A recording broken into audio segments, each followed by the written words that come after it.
One of the most difficult things to do in a relationship consistently is to keep the peace. I know that's right. We talk about whole relationships that exhibit the fruits of love with patience, empathy, kindness, listening to understand, not just respond and debate, forgiveness and grace, etc. Sounds nice. These, however, are abstract principles that need to be put into doable acts.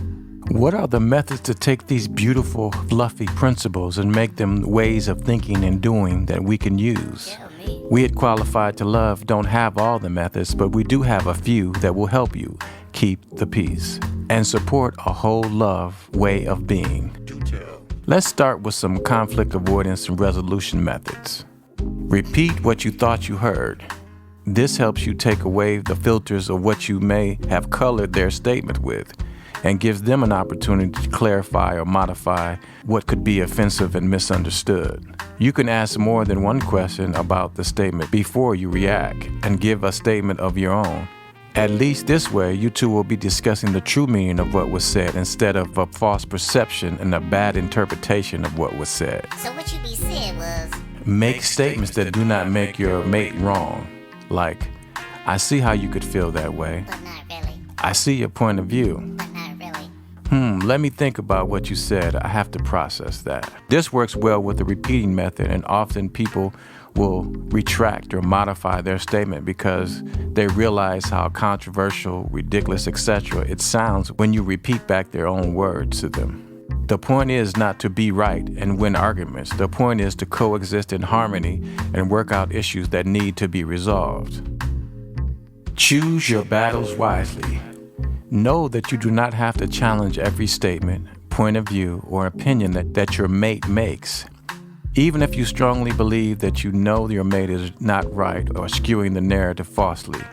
This also works the opposite way, to not present too many statements, opinions, framing of narratives that you already know that your mate does not agree with. You two may be on the opposite ends of the spectrum when it comes to political, social issues, LGBTQ, gun laws, etc. You should not be too frequently debating issues that you already know are not going to change their viewpoint. Choose to debate and discuss subjects that directly affect your households. For instance, you two have different views on religion and rules in the household for the children.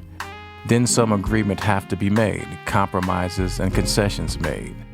Key issues should have been a part of your compatibility and vetting process in choosing them, but we all know that people take the good and the so-called bad as a package.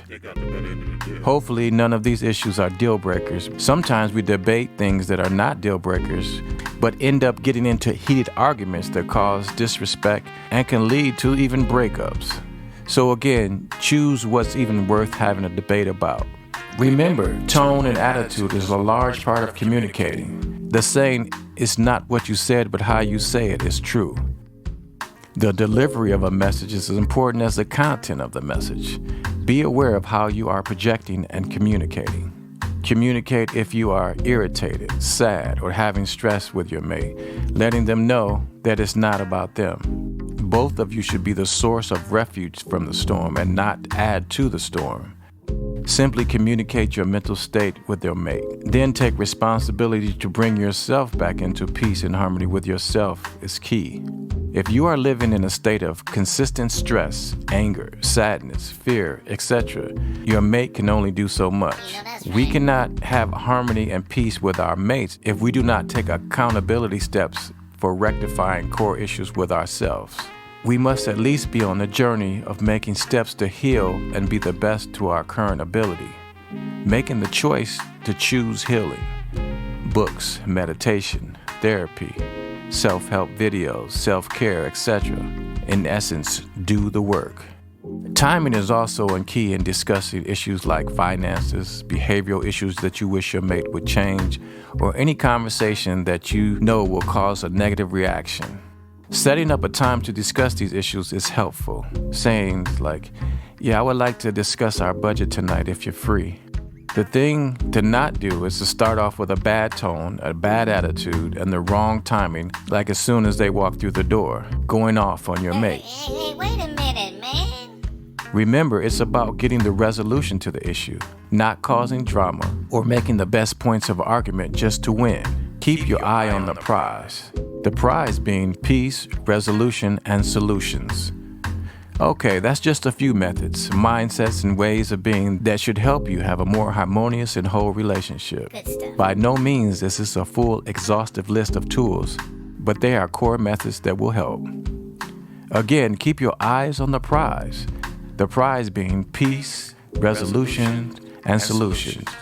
Reality TV has made many of us addicted to drama. Keep learning and growing in your quest to being qualified to love.